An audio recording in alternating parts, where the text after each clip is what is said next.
जगह जगह पर होटल्स खुले हुए हैं, जगह जगह पर कैफेज खुले हुए हैं, पार्कों में, मोहल्लों में, जहां पर अंधेरी गलियों में, सड़कों में, जहां मौका मिलता है बस सुंदर लड़का, बस सुंदर लड़की, बस लड़का, बस लड़की मिल जाए तो दैट मींस आपके अंदर वासना डेवलप हो गई है। ने अपनी जिंदगी पर कुल्हाड़ी मार ली, किसके लिए? सिर्फ 2 मिनट के उस मजे के लिए जिसने आपकी पूरी लाइफ को दांव पर लगा दिया है। कैसे पहचानेंगे आपकी जिस लड़के या लड़की के आप चक्कर में पड़े हुए हैं सिर्फ आप अपने वासना और लस्टफुल बिहेवियर की वजह से पड़े हुए हैं? आप इंस्टाग्राम रील्स पर आज इतनी गंदी गंदी रील्स देखती हैं, फेसबुक और इंस्टाग्राम पोर्न वेबसाइट्स बन गई हैं, ऐसी ऐसी गंदी गंदी रील्स लड़कियां डालने लगी हैं। कैसे पहचानेंगे आप किसी व्यक्ति के लिए आकर्षण फेज में हो, अट्रैक्शन फेज में हो? नंबर लड़की को रहता है शादी तो कर लेगा ना, छोड़ तो नहीं जाएगा ना, तो वो उसके साथ और अटैच इस तरह से रहती है कि वो उसकी बिल्कुल गुलाम बन जाती है कि कहीं मेरे को छोड़ ना दे, क्योंकि उसके अंदर फियर ऑफ ब्रेकअप है। आप गुलाम बन जाते हो उस लड़के के। एक पार्टनर, दूसरा पार्टनर, तीसरा पार्टनर, खेल बना रखा है। मैरिज होने तक आपके 10 पार्टनर हो जाते हैं। आप सोचते हो कि मैं मॉडर्न हो गई हूं। नहीं, आप लस्ट और अट्रैक्शन और वासना और आकर्षण में पड़कर अपने शरीर और अपने दिमाग को पूरी तरह से खत्म कर चुके हैं। वो स्पेशल पर्सन आपके दिमाग से ही नहीं निकलता। आज किन बच्चों के आइडियल स्वामी विवेकानंद हैं, आज किन बच्चों के ideal doctor APJ Abdul Kalam हैं, आज किन बच्चों के जो आइडियल हैं वो शहीद भगत सिंह हैं। जो लोग प्री मैरिटल रिलेशनशिप बनाते हैं वो ब्रेकअप होने की वजह से पूरी life post traumatic stress disorder में रहते हैं। जब एक लड़की 14 साल की, 15 साल की होती है, जब उसके पीरियड्स आने शुरू होते हैं, उस टाइम पर एस्ट्रोजन सबसे ज्यादा मात्रा में, तब फोन पर घंटों घंटे बात करते रहे एक दूसरे के साथ, हेलो बेबी, हेलो जानू, हेलो सोना। क्यों? एक व्यक्ति बहुत प्यार करता था और वो उसे छोड़ के चला जाए, धोखा दे दे, फिर आप कहते हो मुझे तो धोखा दे दिया उसने। आगे चलकर फ्यूचर रिलेशनशिप में प्यार नहीं मिलेगा तो आपको अपना पास्ट याद आएगा कि हाँ मुझे वो कितना प्यार करता या करती थी। तो प्री मैरिटल रिलेशनशिप का इमोशनल स्कार कभी नहीं भरता। बाद में पछताती है, रिग्रेट करती है, काश मैं पढ़ लेती, काश मैं पापा की बात मान लेती, काश मैं टीचर की बात मान लेती। रिलेशनशिप में पढ़कर हम गोलियां खानी शुरू कर देते हैं। वो लड़का मेरे साथ सब कर गया यार, बताओ किसी लायक नहीं था, मैं भी कितनी पागल थी उसके नशे में, क्या यार। हाय मैं मर जाऊं जो तुझको ना पाऊं। क्यों भाई, ऐसा क्या है उसके अंदर भी, उसको ना पाऊं तो मर जाऊं? जिंदगी किसी व्यक्ति से कीमती है क्या? मर जाना चाहिए किसी लड़के के लिए, मर जाना चाहिए, मर जाना चाहिए किसी लड़की के लिए। खत्म कर लो अपने आप को कि वो नहीं मिली, वो नहीं मिला। देखिए जरा आप, जो लड़कियां भाग के शादी करा लेते हैं कि हमने तो शादी करा ली, आप तो कह रहे हो ना कि हम तो रिलेशन बनाते हो, शादी करा ली। देखो जरा कि क्या सक्सेस रेट है, देखो जरा, पूछो जरा कि वो लड़कियां कितनी पछताती हैं बाद में कि काश जिस समय मेरी पढ़ने की उम्र थी उस समय कुछ मैं पढ़ जाती, पढ़ के आगे बढ़ जाती, बढ़ के कुछ बन जाती और एक ऐसा पार्टनर पाती जिससे मेरे पेरेंट्स को, मेरे टीचर्स को और पूरे समाज को गर्व होता। लेकिन आज हो क्या रहा है, जिसके साथ मैं भाग जाती बाद में हूं मैं पछताती कि काश मुझे टाइम पर अकल आ जाती। लेकिन अब क्या कर सकती हूं मैं? तो समझ जाएं, संभल जाएं। और इसी के साथ मैं फिर से धन्यवाद करता हूं। एक बाप की उम्र निकल गई लड़की को कपड़े पहनाने में, और एक लड़की के कपड़े फट गए इंस्टाग्राम पर फॉलोअर्स बढ़ाने में।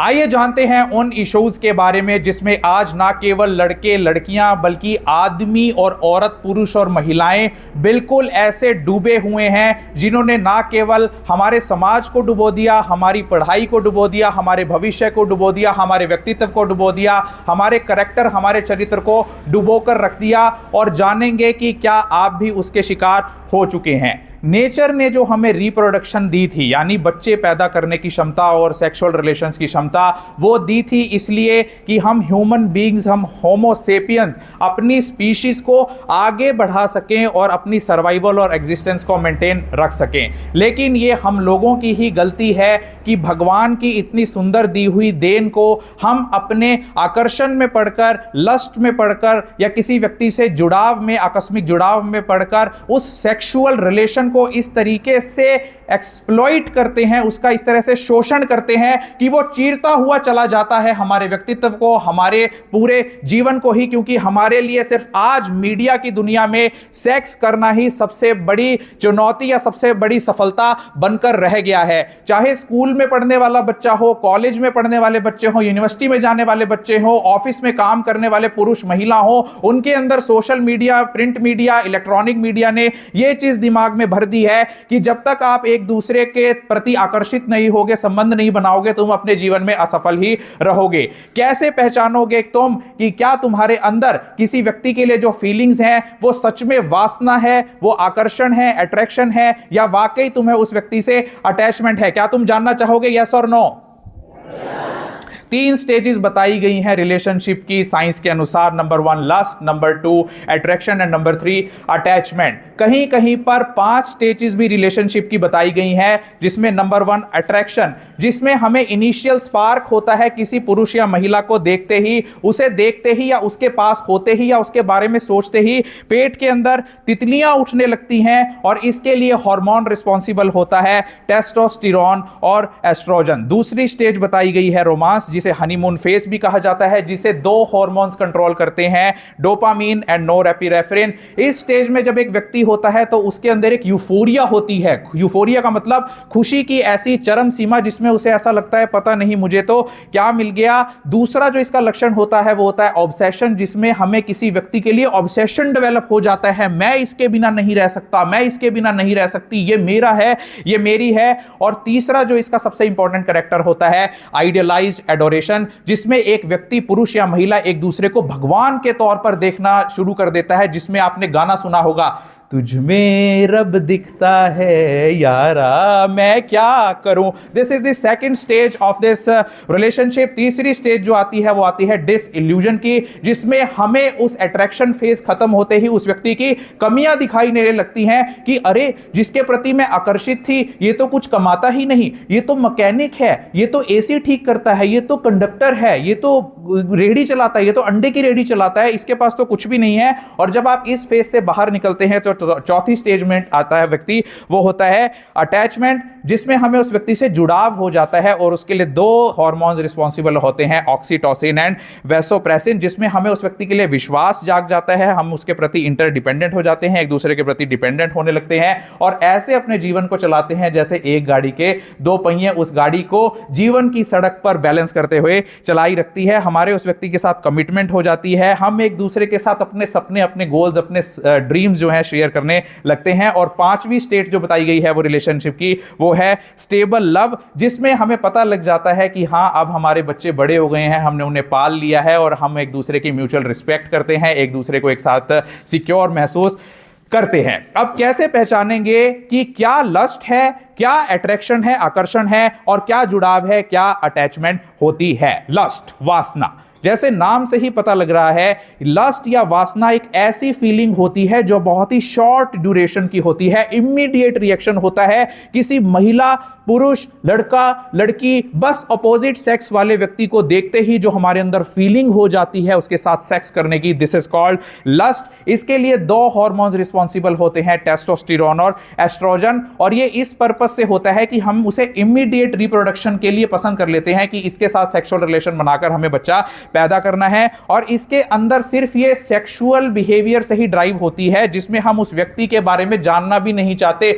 हमें कोई मतलब नहीं होता इसके अंदर क्या कमियां हैं, क्या खूबियां हैं, सिर्फ हमें वो जो वासना है अपने चक्रों में घुमाती रहती है। उसमें जो रिलेशनशिप होता है वो सिर्फ फिजिकल लेवल का होता है, सिर्फ एक बॉडी की तरफ ही हम आकर्षित होते हैं। और इसके लिए पुरुषों में टेस्टोस्टेरोन हार्मोन ही रिस्पॉन्सिबल होता है और महिलाओं, लड़कियों में एस्ट्रोजन और टेस्टोस्टेरोन दोनों हार्मोन्स रिस्पॉन्सिबल होते हैं। जब एक लड़की 14 साल की, 15 साल की होती है, जब उसके पीरियड्स आने शुरू होते हैं, उस टाइम पर एस्ट्रोजन सबसे ज्यादा मात्रा में तब होता है जब वो अपने पीरियड्स की ओव्यूलेशन फेज में होती है। इसीलिए उस समय पर किसी व्यक्ति के लिए, किसी अपोजिट सेक्स पुरुष के लिए वासना डेवलप होना बहुत ही नॉर्मल है। और पुरुषों में क्योंकि टेस्टोस्टेरोन बहुत ही अर्ली स्टेज से टेस्टिकल्स डेवलप होने के बाद सीक्रेट होना शुरू हो जाता है, तो पुरुषों में इसका लेवल टेस्टोस्टेरोन के साथ मैटर करता रहता है। कैसे पहचानेंगे आपकी जिस लड़के या लड़की के आप चक्कर में पड़े हुए हैं, सिर्फ आप अपने वासना और लस्टफुल बिहेवियर की वजह से पड़े हुए हैं? नंबर 1, फीलिंग्स आपकी उस व्यक्ति के लिए सिर्फ सेक्सुअल लेवल पर है, आपका मन सिर्फ उससे सेक्स करने का करता है और उससे कोई जुड़ाव आपका नहीं है। जैसे ही आपको उस व्यक्ति की कमियां पता लगती हैं, आप उस व्यक्ति से रिलेशनशिप तोड़ देते हैं। That means you had a lustful behaviour, आपका उसके प्रति वासना वाला व्यक्तित्व था। जब आपका उस व्यक्ति के साथ कोई गहरा जुड़ाव नहीं है, you do not have any deeper connection, that means आपका लस्टफुल बिहेवियर था। अगर आपका उस व्यक्ति के साथ जो रिलेशनशिप था बहुत ही कम चला, मेरे साथ 10-15 दिन के लिए ही रही, मेरे साथ 6 महीने ही चली उसकी, मैं उसकी 2 महीने के लिए ही गर्लफ्रेंड थी, बॉयफ्रेंड थी, दैट मींस आपका जो बिहेवियर था वो लस्टफुल और वासना से भरा हुआ था। जब आप एक व्यक्ति के प्रति सिर्फ शारीरिक लेवल पर ही अट्रैक्टेड होते हो, बस सुंदर लड़का, बस सुंदर लड़की, बस लड़का, बस लड़की मिल जाए, तो दैट मींस आपके अंदर वासना डेवलप हो गई है। अगर आपके उस व्यक्ति के आसपास होते ही आपकी दिल की धड़कनें बढ़ जाएं, आपके हाथों में पसीना आने लगे, पाम्स में पर्सपिरेशन होने लगे, दैट मींस आपके अंदर लस्टफुल बिहेवियर है। अगर आपके अंदर तितलियां उठने लगे पेट के अंदर उसके बारे में सोचते ही या उसके पास होते ही या उसके आपको छूते ही, तो वो होता है फिनाइल इथाइल अमीन हार्मोन की वजह से वो फीलिंग हमारे अंदर आती है। जब आप उस पर्सन को बार बार टच करते हैं, अगर किसी रिलेशनशिप में फ्रीक्वेंट टच हो रहा है, गलत टच हो रहा है बार बार पर्टिकुलर पार्ट्स पर, तो दैट मींस हमारा एक दूसरे के प्रति वासनापूर्ण रवैया है। और आप कैसे पहचानेंगे कि जैसे ही आप उससे सेक्सुअली एक्टिव हो जाते हैं, सेक्सुअली एक्ट कर लेते हैं, आप उस व्यक्ति को छोड़ देते हैं, चलो बस इससे यही करना था, छोड़ दो इसको, तो दैट मींस आप दोनों के बीच सिर्फ लस्ट है, सिर्फ वासना है। चलो ये तो हमने पहचान लिया कि हमारे अंदर लस्ट का कैसे पता लगेगा, लेकिन सामने वाले व्यक्ति के अंदर भी हमारे लिए लस्ट है या नहीं, ये कैसे हम पता करेंगे? जैसे ही आप उसके लस्टफुल वासना वाले बिहेवियर का अवरोध करते हैं, उसे रोकते हैं, तो उसके अंदर एंजाइटी, घबराहट होने लगेगी, उसके अंदर जेलेसी, आपके प्रति ईर्ष्या डेवलप होने लगेगी। कहते हैं ना, उसने मुझे ऐसे कैसे छोड़ दिया, मैं उससे बदला लेकर रहूंगा या बदला लेकर रहूंगी। आपका उस व्यक्ति के प्रति ऑब्सेशन डेवलप होने लगे, यानी आपको 24 घंटे वही आपके दिमाग में घूमता रहे पागलपन के तौर पर। आपके अलग होते ही या उसके अलग होते ही आप दोनों में सैडनेस डेवलप हो जाए, आपका तुरंत ब्रेकअप हो जाए। इंपल्सिविटी, जिसमें आपको लगता है कि बस अभी जाके उससे मिल लूं, इंपल्स आपके अंदर जनरेट हो रही है, या आपके अंदर डेस्परेशन है कि बस मुझे तो वो ही वो चाहिए, तो दैट मींस आपके अंदर लस्टफुल यानी वासनापूर्ण रवैया डेवलप हो रहा है। अब जैसे वासना एक इमीडिएट रिएक्शन है किसी व्यक्ति का, वैसे ही सेकंड नंबर की जो फीलिंग्स या रिएक्शन एक व्यक्ति में हो सकती है वो होती है अट्रैक्शन, जिसे हिंदी में आकर्षण भी कहा जाता है। जैसे वासना एक इमीडिएट रिएक्शन होती है, जो अट्रैक्शन पीरियड है, जो आकर्षण का फेस है, जिसे हम कहते हैं ना कि इस एज में अट्रैक्शन होना तो बड़ा नॉर्मल है। तो अट्रैक्शन फेस में एक व्यक्ति 6 महीने से 2 साल तक रह सकता है। इसके लिए कौन कौन से हार्मोन्स रिस्पॉन्सिबल होते हैं? डोपामिन, नोरेपिनेफ्रिन, सीरोटोनिन, इसके लिए और एंडोर्फिन्स रिस्पॉन्सिबल होते हैं। और डोपामिन क्योंकि इसके अंदर इन्वॉल्व है, डोपामिन कब रिलीज होता है, डोपामिन कब निकलता है हमारे ब्रेन से? जब हम चीनी खाते हैं, मीठा खाते हैं, जब हम कोल्ड ड्रिंक पीते हैं, कैफीन पीते हैं, या फिर जब हम ड्रग्स लेते हैं, नशा करते हैं, उस समय डोपामिन सबसे भारी मात्रा में सिक्रीट होता है। और इसीलिए अट्रैक्शन फेस में सिक्रीट हुआ डोपामिन हमें उसी तरीके से नशीला बना देता है उस व्यक्ति के लिए, और रिवार्ड सिस्टम जैसा हमारा एक्टिवेट हो जाता है। हमारे ब्रेन में 6 डोपामिनर्जिक सिस्टम होते हैं। Number 1 mesocortical dopaminergic system, number 2 mesolimbic dopaminergic system, number 3 nigrostriatal dopaminergic system, number 4 tubero infundibular dopaminergic system, number 5 thalamic dopaminergic system, and number 6 hypothalamospinal dopaminergic system. और क्योंकि इसके अंदर डोपामिन सीक्रेट हो रहा है, तो आप हमेशा उससे जब मिलते हैं, जब आपका अट्रैक्शन होता है, तो ऐसा लगता है कि पहला नशा पहला खुमार, उसको आप नशे की तरह वो आपके दिमाग में घूमता रहता है। ऐसा लगता है मुझे तो पता नहीं क्या मिल गया। एक लड़के को उसके पेरेंट्स बिल्कुल पसंद नहीं करते, उसकी कोई वैल्यू नहीं है समाज में, लेकिन एक लड़की के लिए वो उसके सपनों का राजा बन जाता है। क्यों?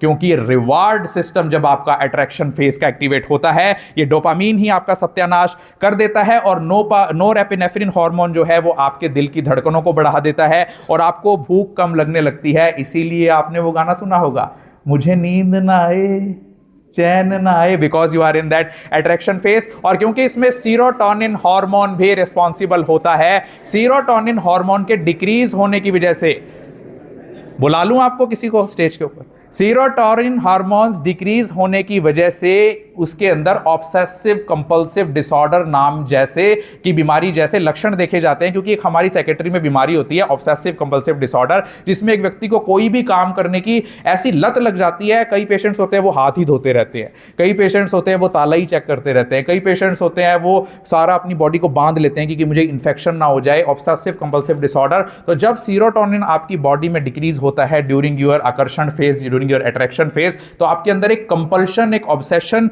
डेवलप हो जाती है। इसीलिए आप कहते हो आपको मेरे को तेरे से कोई अलग नहीं कर सकता। क्यों? क्योंकि आप उस समय अट्रैक्शन फेज में, you are obsessed with that person, you are having a compulsion for that person, therefore you develop the obsessive compulsive disorder like characteristics. कैसे पहचानेंगे आप कि आप किसी व्यक्ति के लिए आकर्षण फेज में हो, अट्रैक्शन फेज में हो? नंबर 1, आपकी जो सारी एनर्जी है, physical energy and mental energy, mind की एनर्जी सिर्फ उस व्यक्ति पर ही केंद्रित हो जाती है, आप उसकी तरफ ही अटेंटिव हो जाते हैं, आप क्रेव करते हैं बार बार उसके बारे में सोचने के लिए, उसे देखने के लिए। एक बार दिख जाए, एक बार मिल जाए, बेशक से गली में से ही गुजर जाए, बेशक जब आपको नहीं मिलता तो आप उसकी फोटो निकाल कर देखने लगते हैं, सोशल मीडिया स्क्रॉल करने लगते हैं। क्यों? क्योंकि उसकी फोटो देखते ही आपका ब्रेन डोपामिन सिक्रीट करना शुरू कर देता है। इसीलिए जो पुराने लोग थे वो पर्स में उसकी फोटो रखते थे, because when we see those persons towards whom we are attracted, जैसे ही हम उन्हें देखते भी हैं तो हमारे माइंड में डोपामिन सिक्रेट होने लगता है। जैसे ही वो व्यक्ति हमें मिलता है हमारे ब्रेन में रोमांच का अनुभव होता है, हम उसके प्रति लविंग बिहेवियर डेवलप कर लेते हैं। अब तक आपने लस्ट, अट्रैक्शन और अटैचमेंट में कहीं पर भी लव का नाम नहीं सुना होगा, जिसके नाम पर आपको पूरी दुनिया में बेवकूफ बनाया जाता है। बड़ी बड़ी कंपनीज ने आपको मोबाइल फोन्स बेच दिए, बड़ी बड़ी कंपनीज ने आपको चॉकलेट्स की लत लगा दी, बड़े बड़े कंपनीज ने आपको वैलेंटाइंस डे मनाना सिखा दिया सिर्फ लव के नाम पर, जबकि ये सिर्फ हार्मोन्स का खेल है। आप उस व्यक्ति के साथ टाइम स्पेंड करने की सोचते रहते हैं कि मैं ज्यादा देर इसके साथ टाइम स्पेंड कर लूं। आपने देखा होगा कि लड़के लड़कियां, युवक युवतियां, पुरुष महिला फोन पर घंटों घंटे बात करते रहे एक दूसरे के साथ, हेलो बेबी, हेलो जानू, हेलो सोना। क्यों? क्योंकि उनका जो वो बात करते हैं, एक दूसरे के साथ टाइम स्पेंड करते हैं, उनकी बातों में कोई कंटेंट नहीं होता, लेकिन वो डोपामिन सीक्रेट होता रहता है ब्रेन में से, जिससे वो नशा उनके ऊपर छाया रहता है, वो नशा उनको मिलता रहता है। आपके चीक्स, जो आपके गाल हैं, वो फ्लश हो जाते हैं, वो गुलाबी हो जाते हैं, आपको फील गुड अच्छा लगता है, जैसे आपको बहुत अच्छा लग रहा है उससे बात करके, और आपको ऐसा लगता है जैसे आपने कोई नशा कर लिया है। वो स्पेशल पर्सन आपके दिमाग से ही नहीं निकलता। ये बड़ी दिक्कत आती है कि हम किसी के प्रति आकर्षित हो जाते हैं, हम कुछ गलत कराते हैं, उसके साथ अटैच हो जाते हैं, अटैच नहीं अट्रैक्ट हो जाते हैं, तो हम कहते हैं मैं क्या करूं मम्मी, मैं क्या करूं पापा, वो लड़की तो मेरे दिमाग से निकलती ही नहीं है, वो लड़का तो मेरे दिमाग से निकलता ही नहीं है। और आप सोचते हो कि चुरा के दिल मेरा, लेकिन ऐसा कुछ भी नहीं होता, ये सिर्फ हार्मोन्स का खेल होता है। आपको भूख ना लगना, नींद ना आना अट्रैक्शन फेज के अंदर काउंट होता है। अब क्या हम स्कूल्स के अंदर ऐसे लेक्चर इसलिए पढ़ा रहे हैं कि हम लोगों को मजा आता है आपके साथ ये अट्रैक्शन और लस्ट और वासना के बारे में डिस्कस करना? नहीं, लेकिन आपको जानना ये इसलिए जरूरी कि लस्ट और अट्रैक्शन टाइम पर जितने भी हार्मोन्स आपकी बॉडी के अंदर सिक्रीट हो रहे हैं, चाहे वो टेस्टोस्टेरोन हो, चाहे वो एस्ट्रोजन हो, डोपामीन हो, नोरेपिनेफ्रिन हो, सीरोटोनिन हो, एंडोर्फिन हो, या फिनाइल एथाइल एमीन हो, ये सभी हार्मोन्स आपके ब्रेन के फ्रंटल लॉब के प्री फ्रंटल कॉर्टेक्स को ढक लेता है, मास्क कर लेता है। हमारे ब्रेन में कितनी लॉब्स होती हैं? Frontal lobe, temporal lobe, parietal lobe, occipital lobe, cerebellum. इसके अलग अलग फंक्शंस होते हैं। जो हमारा फ्रंटल लोब का प्री फ्रंटल कॉर्टेक्स होता है, वो डिसाइड करता है, वो क्या फंक्शन करता है कि हम क्या जजमेंट लेंगे, हम क्या रीजनिंग करेंगे, क्या हम लॉजिक लगाएंगे, अगर मुझे उससे बात करनी है तो क्या करनी है, उससे बात करनी है तो क्यों करनी है, वो रीजनिंग प्रोवाइड करता है। लेकिन जब आप वासना और अट्रैक्शन, आकर्षण में पढ़कर वो हार्मोन्स आपके प्री फ्रंटल कॉर्टेक्स को क्षीण कर देते हैं, तो वो आपकी लस्ट और वो अट्रैक्शन आपकी बाकी सारी चीजों में रीजनिंग, समझने, सोचने, फैसला लेने की क्षमता को बिल्कुल खत्म कर देता है। इसीलिए आप अपनी पढ़ाई को कोस्ट पर लगा देते हैं, आप अपने पूरे करियर को कोस्ट पर लगा देते हैं, एक्स्ट्रा मैरिटल रिलेशन वाले अपने physical relation with wife and husband को कोस्ट पर लगा देते हैं। इसीलिए आप देख रहे हैं कि आज एक लड़की उन हार्मोन्स के चक्कर में पड़कर, उस हार्मोन्स के साइकिल में पड़कर गलत डिसीजन ले लेती है और किसी भी लुच्चे लफंगे बदमाश के साथ भाग जाती है, और बाद में जब उसका अट्रैक्शन फेस खत्म होता है तो वो कहती है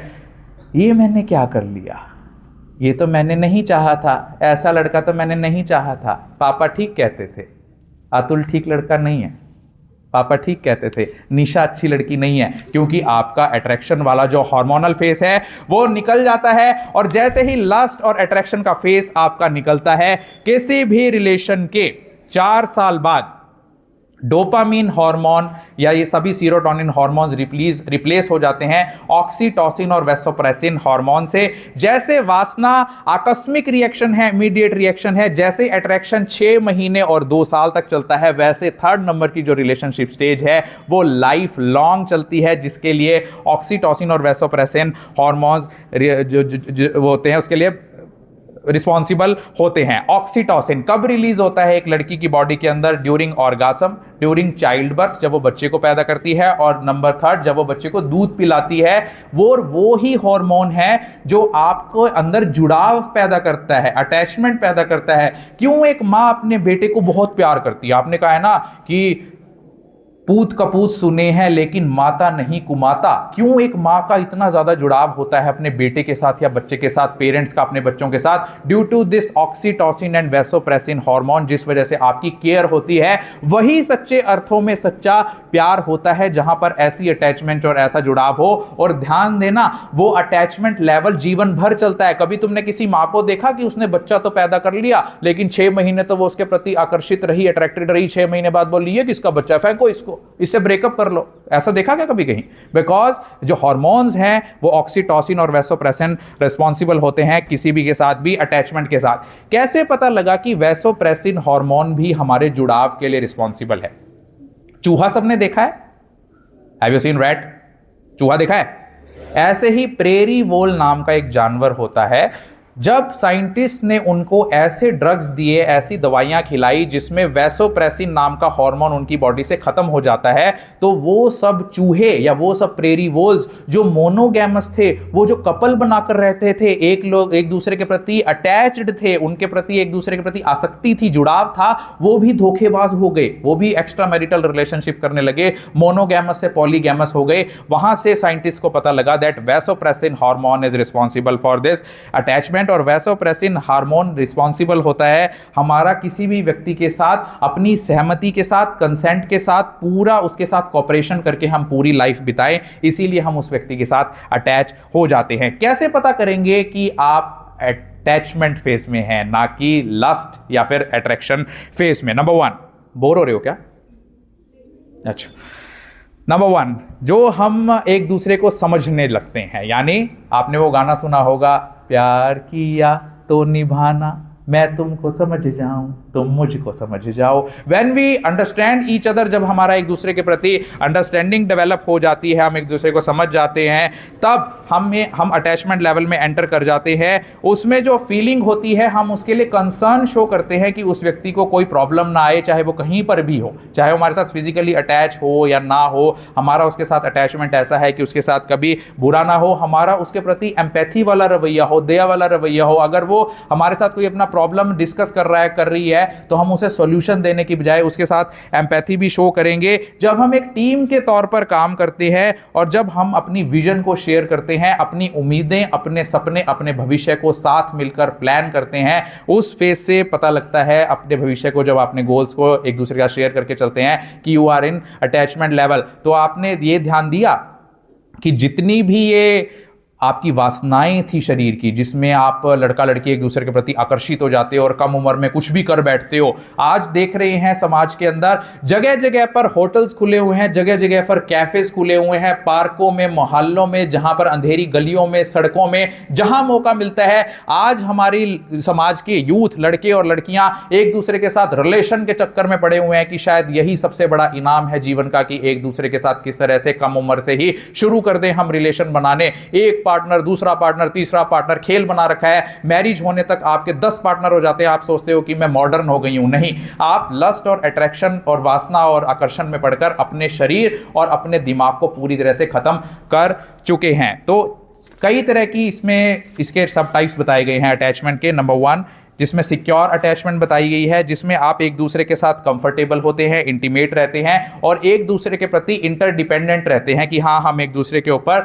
डिपेंड हैं और ट्रस्ट करते हैं, एक दूसरे के ऊपर शक नहीं करते और एक दूसरे के ऊपर रिलायबल है। सेकंड नंबर की अटैचमेंट लेवल बताई गई है एंग्शियस, जिसमें एक पार्टनर दूसरे पार्टनर के प्रति ज्यादा अटैचमेंट चाहता है कि मैं इसके हमेशा इसके चारों तरफ सैटेलाइट बन के घूमती रहूं। इसीलिए आपने देखा होगा कि कई वाइफ अपने हस्बैंड को बार बार फोन करके पूछती रहती हैं कहां हो, क्यों नहीं आए अब तक, फोन क्यों नहीं उठाया, कहां थे, किसके साथ थे। तो वो एंग्शियस लेवल ऑफ अटैचमेंट होता है। थर्ड लेवल का अटैचमेंट जो लेवल होता है वो होता है अवॉइडेंट, जिसमें वो दोनों ही अपनी एक दूसरे की इंडिपेंडेंस को एंजॉय करते हैं कि तू कहीं जा मैं कहीं जाऊं, हाँ हमें ज्यादा आसपास रहना पसंद नहीं है। This is called avoidant attachment. और फोर्थ नंबर की होती है फियरफुल अवॉइडेंट, जिसमें दोनों व्यक्ति क्लोज तो आना चाहते हैं लेकिन उन्हें डर रहता है कि कहीं हम ज्यादा क्लोज आ गए तो एक दूसरे को हर्ट ना कर दे।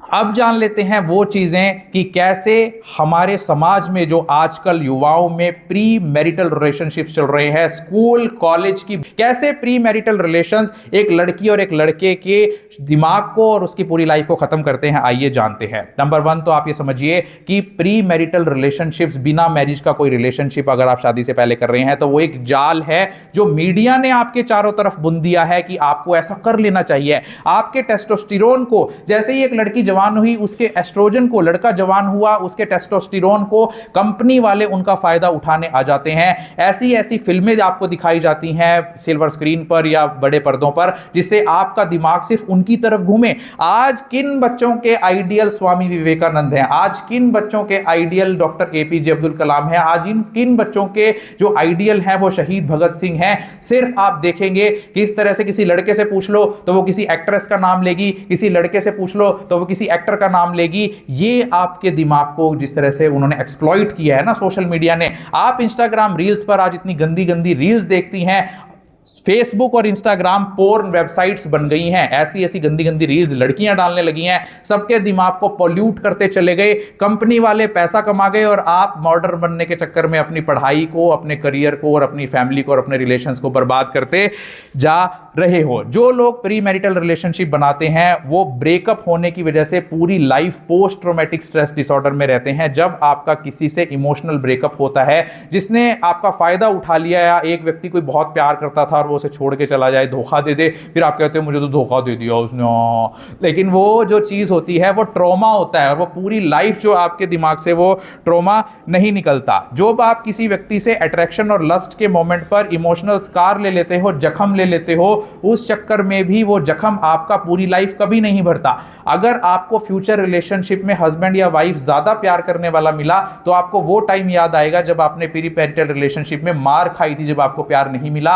और जहां पर आपको आगे चलकर फ्यूचर रिलेशनशिप में प्यार नहीं मिलेगा तो आपको अपना पास्ट याद आएगा कि हाँ मुझे वो कितना प्यार करता या करती थी। तो प्री मैरिटल रिलेशनशिप का इमोशनल स्कार कभी नहीं भरता। रिग्रेट एंड सेल्फ ब्लेम, ये सबसे ज्यादा लड़कियों को प्रॉब्लम आती है कि जब लड़कियां बिना सोचे समझे लस्ट, वासना में और आकर्षण में आकर लड़कों के साथ भाग जाती हैं, कि बिना सोचे समझे डिसइल्यूजन फेज में होती हैं वो, तब वो जो लड़कियां हैं बाद में पछताती हैं, रिग्रेट करती है, काश मैं पढ़ लेती, काश मैं पापा की बात मान लेती, काश मैं टीचर की बात मान लेती, काश जो स्कूल में मुझे बताने के लिए आए थे हॉस्पिटल से हरियाणा से स्पेशली उनकी बात मान लेती। मैंने अपनी जिंदगी पर कुल्हाड़ी मार ली, किसके लिए? सिर्फ 2 मिनट के उस मजे के लिए जिसने आपकी पूरी लाइफ को दांव पर लगा दिया है। सेक्सुअल ट्रांसमिटेड डिजीज, जो लोग ज्यादा प्री मैरिटल रिलेशनशिप के चक्कर में पड़ते हैं और जिनके मल्टीपल सेक्सुअल पार्टनर्स हो रहे हैं। आज स्कूल में हमारे दिमाग में भर दिया गया है, ये सेलिब्रिटीज ने भी भर दिया है कि आज उसके साथ कल उसके साथ। वो लोग तो अपनी फिल्म प्रमोट करके चले जाते हैं, लेकिन आप लोग उनके चक्करों में आ जाते हैं, जिसलिए आप मल्टीपल पार्टनर्स बनाए जा रहे हैं। जो लोग मल्टीपल पार्टनर्स रखते हैं उनके अंदर human immunodeficiency virus, HIV AIDS, acquired immunodeficiency syndrome नाम जैसी बीमारियां, या क्लेमाइडियोसिस, गोनोरिया, इस तरह की बीमारियां, सेक्सुअली ट्रांसमिटेड डिजीज फैल रही हैं। अनवांटेड प्रेगनेंसीज, जो लड़कियां कम उम्र में प्री मैरिटल रिलेशनशिप करती हैं, आप देखिए उनको कुछ भी ज्ञान नहीं है, वो अबोध बालिकाएं हैं, बालक बालिकाएं, वो कराए, लेकिन नेचर किसी को नहीं बख्शती, प्रकृति किसी को नहीं बख्शती। वो लड़की प्रेग्नेंट हो जाती है, या उस लड़की को प्रेग्नेंट होने से बचाने के लिए लड़का उसे गोली लाकर दे देता है। कंपनी वाले ऐड कर देते हैं 72 घंटे के अंदर ये गोली ले लो, बच्चा नहीं ठहरेगा। लेकिन क्या आपको पता है कि उस गोली के अंदर जो हार्मोन होता है, जो उसके अंदर हार्मोन भरा गया है, वो आपके साइकिल्स को इस तरह से इरेगुलर कर देता है, आपकी बॉडी और आपके मेंटल हेल्थ के ऊपर इस तरह से इफेक्ट डालता है। इसीलिए आज गांव के लेवल तक भी in vitro fertilisation centres, IVF centres खोलने की जरूरत पड़ गई। किसी भी लड़की के, ज्यादातर लड़कियों के आपको पीरियड्स रेगुलर नहीं मिलेंगे। लड़कियों को मैरिज के बाद प्रेग्नेंट होने में दिक्कत आ रही है, वो इसी वजह से क्योंकि प्री मैरिटल रिलेशनशिप में पहले तो हमारी डाइट ही अच्छी नहीं है, हम लोगों खाना इतने अच्छा नहीं खाते, लेकिन इन रिलेशनशिप्स में पढ़कर हम गोलियां खानी शुरू कर देते हैं, एंग्जाइटी। और हाँ, कुछ जो लड़कियां प्रेग्नेंट हो जाती हैं फिर वो किटें ढूंढने फिरती हैं, डॉक्टरों के पास फोन आते हैं, हेलो मैं उसे रिलेशन बना लिया, वो प्रेग्नेंट हो गई है, अब उसे पता लगे पीरियड्स नहीं आ रहे हैं, क्या करूं, बच्चा गिराना है। वो किट खरीद के देता है उसको कहीं से इलीगल तरीके से। उस किट से जब वो बच्चा गिराती है व्यक्ति, तो उसे कितनी ज्यादा दिक्कतों का सामना करना पड़ता है आप सोच भी नहीं सकते। अपने रिलेशन को हाइड करने के लिए पापा को ना पता लग जाए, मम्मी को ना पता लग जाए, टीचर को ना पता लग जाए, भाई को ना पता लग जाए, उस चक्कर में आप पूरे उस रिलेशनशिप के टाइम एंग्जाइटी में रहती हैं या रहते हैं, जिससे आपकी बॉडी में जनरलाइज एंग्जाइटी डिसऑर्डर भी हो सकता है। डिफिकल्टी इन फ्यूचर रिलेशंस, जो लोग भी प्री मैरिटल रिलेशंस बनाते हैं या बनाती हैं, उनको फ्यूचर रिलेशन में रहने में बड़ी दिक्कतें आती हैं, क्योंकि वो सब लोग वो पहले ही कर चुके हैं मैरिज से पहले। मैरिज में अब उनको आनंद ही नहीं आता। एक टैक्सी ड्राइवर मुझे बता रहा था, एक न्यूली वेड कपल, नई नई शादी हुई, हनीमून पर जा रहे हैं, एयरपोर्ट पर जैसे ही उनका प्लेन लैंड हुआ या उसे वो लेने आया ड्राइवर कहीं डेस्टिनेशन पर जाने के लिए जहां उन्होंने घूमने जाना था, कोई उनके अंदर रोमांच नहीं कि हमारी नई नई शादी हुई है। क्यों? क्योंकि रिलेशनशिप के चक्कर में स्कूल और कॉलेज में वो रिलेशनशिप में पड़े हुए हैं, पहले ही सब कुछ किया हुआ है। अब उनका जो जीवन है वो नीरस ही रहेगा, अब सिर्फ उनके पास लड़ने के अलावा कोई चीज बाकी नहीं रह गई। और आप देखिए आज प्री मैरिटल रिलेशनशिप्स के चक्कर में बाद में भी आपको दिक्कतें आती हैं। डाइवोर्स होता है, लड़की के पास पिछले वाले का मैसेज आता है तो पति से लड़ाई हो जाती है, पति के पास किसी पिछले वाली का मैसेज आता है तो पत्नी उससे लड़ती है। तो प्री मैरिटल रिलेशनशिप आपको ऐसे अफेक्ट करते हैं। आपकी पढ़ाई अफेक्ट होती है, एकेडमिक्स अफेक्ट होती है, क्योंकि जो बच्चे वैलेंटाइन डे मनाने के चक्कर में पड़े हुए हैं, चॉकलेट डे, हग डे, किस डे, रोज डे, वो लोग पढ़ाई पे कैसे ध्यान दे सकते हैं? पहले ही हमारे पास वर्किंग डेज बहुत कम है। जो लड़कियां प्री मैरिटल रिलेशनशिप में पड़ती हैं वो किसी ना किसी तरीके का नशा करना शुरू कर देती हैं, या तो उनका ब्रेकअप हो गया, बहुत दिखी हूं, दूसरे वाली लड़की क्या कहेगी, कुछ नहीं होता, एक कश लगा ले सिगरेट का सब ठीक हो जाएगा, एक घूंट मार ले शराब की सब ठीक हो जाएगा। ड्रग्स शुरू कर देती हैं, या फिर जिस लड़के के साथ वो रिलेशनशिप में होती हैं वो लड़का ही उन्हें कुछ ना कुछ पिलाना सिखा देता है, ले दो घूंट पी ले। आज समाज में लड़कियां भी शराब पीने लगी हैं।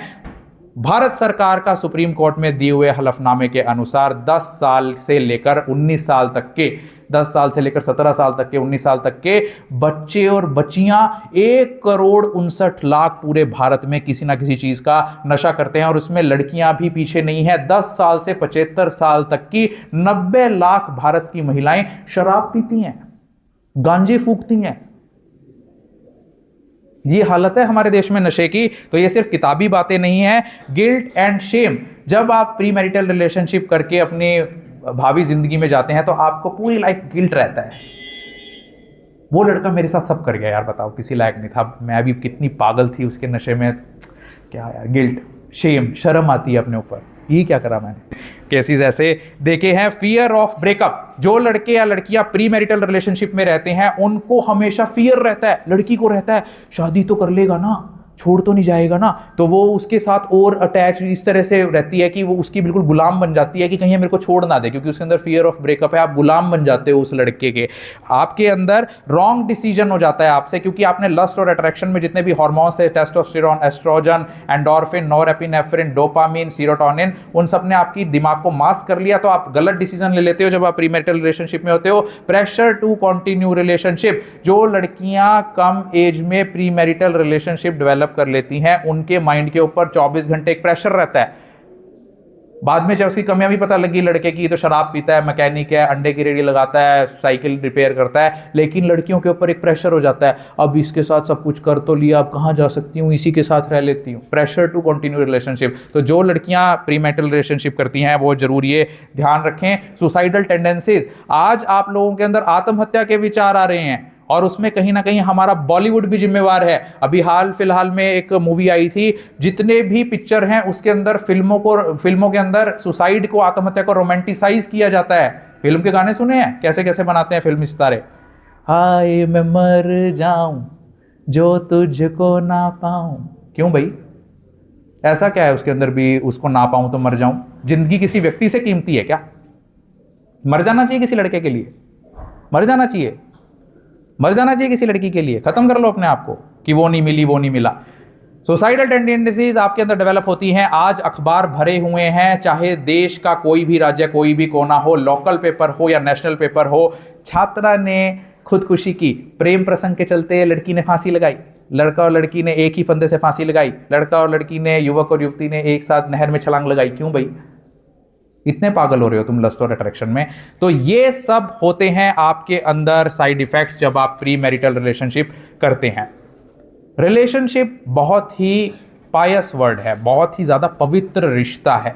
उसे मीडिया के चक्कर में और अपने हार्मोन्स के खेल के चक्कर में आकर उसका दुरुपयोग ना करें, उसको एक्सप्लॉइट ना करें, उनका शोषण ना करें। जिसके साथ आपका विवाह हो, या तो आप उसके साथ प्रेम करें, उसके साथ अटैच हों, या जिसके साथ आप अटैच हों जिसमें आपका समाज भी सम्मिलित हो। क्योंकि अक्सर आपने देखा है कि जितने भी हम ये डिसीजन लेते हैं अट्रैक्शन या लस्ट फेज में आकर, हम उनका अंत कैसा देखते हैं। देखिए जरा आप, जो लड़कियां भाग के शादी करा लेते हैं कि जी हमने तो शादी करा ली, आप तो कह रहे हो ना कि हम तो रिलेशन बनाते हो, शादी करा ली। देखो जरा कि क्या सक्सेस रेट है, देखो जरा, पूछो जरा कि वो लड़कियां कितनी पछताती हैं बाद में कि काश जिस समय मेरी पढ़ने की उम्र थी उस समय कुछ मैं पढ़ जाती, पढ़ के आगे बढ़ जाती, बढ़ के कुछ बन जाती और एक ऐसा पार्टनर पाती जिससे मेरे पेरेंट्स को, मेरे टीचर्स को और पूरे समाज को गर्व होता। लेकिन आज हो क्या रहा है, जिसके साथ मैं भाग जाती बाद में हूं मैं पछताती कि काश मुझे टाइम पर अकल आ जाती। लेकिन अब क्या कर सकती हूं मैं? तो समझ जाएं, संभल जाएं। और इसी के साथ मैं फिर से धन्यवाद करता हूं राजस्थान के डिस्ट्रिक्ट सिरोही के तहसील रेवदर के गांव मंडार के श्री राजेश्वर विद्या मंदिर का, जिन्होंने मुझे इतने इंपॉर्टेंट सेशन, एज में जो रिलेशनशिप इश्यूज होते हैं, एडोलसेंस में जो इश्यूज होते हैं, उस पर बोलने का मौका दिया। बहुत बहुत शुक्रिया।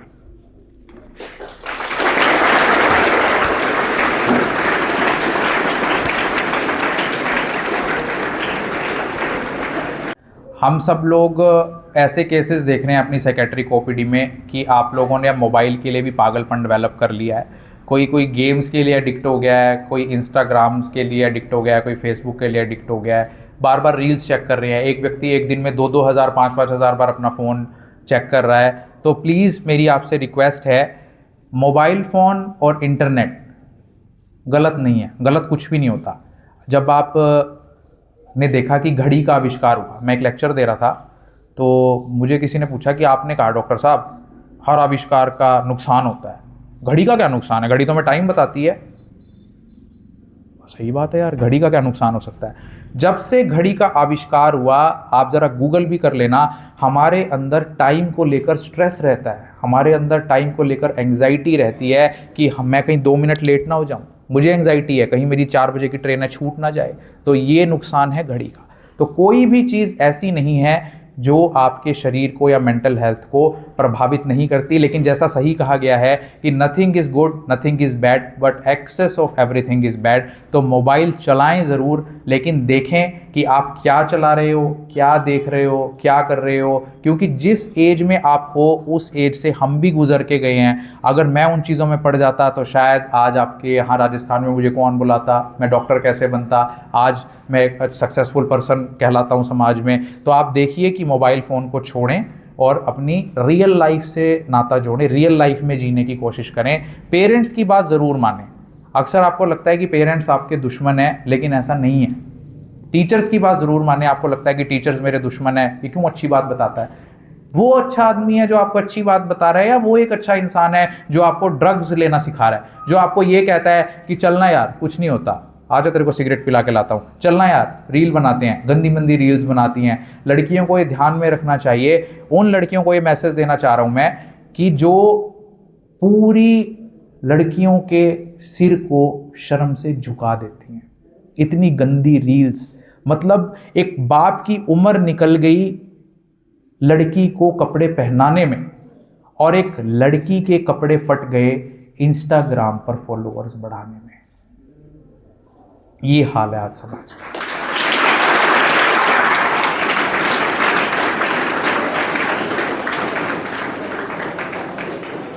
So once again, I am very thankful to your Honorable Principal Shri Behra Ramji for inviting me to this wonderful session. Otherwise, my discussion on social mobile phone addiction is 1 hour 30 minutes, approximately 90-minute session, but I have to reach to my destination at Abu Road railway station to reach my hometown Kaithal, Haryana. I also invite you people, आप लोगों को भी मैं आमंत्रित करता हूं कि आपने तो मुझे राजस्थान बुलाया ही, राजस्थानी पगड़ी पहनाकर सम्मान दिया ही, आप भी यहां से राजस्थान से वहां हरियाणा आए, आपका जोरदार स्वागत किया जाएगा और वहां भी जो पगड़ी होती है हरियाणा की कल्चर की शान, वो भी मैं आप लोगों को भेंट करूंगा। तो आप लोग मेरा इन्वाइट स्वीकार करते हो, यस और नो? कब आ रहे हो फिर कैथल हरियाणा में? तो आपके लिए तो पूरी ट्रेन ही बुक करवानी पड़ेगी रेलवे से कह के। तो ज़रूर आए, हरियाणा भी बहुत अच्छा है, राजस्थान भी बहुत अच्छा है। और देखिए राजस्थान की मिट्टी दिखाएं ज़रा, जो पूरी दुनिया में जब ये लेक्चर देखा जाएगा तो ये राजस्थान की मिट्टी दूसरी तरफ, और ये वो राजस्थान की फसल जो भविष्य बनने जा रही है। और सच में बहुत अच्छा स्कूल है ये श्री राजेश्वर विद्या मंदिर। एक बार अपने स्कूल के लिए ज़ोरदार क्लैपिंग करें।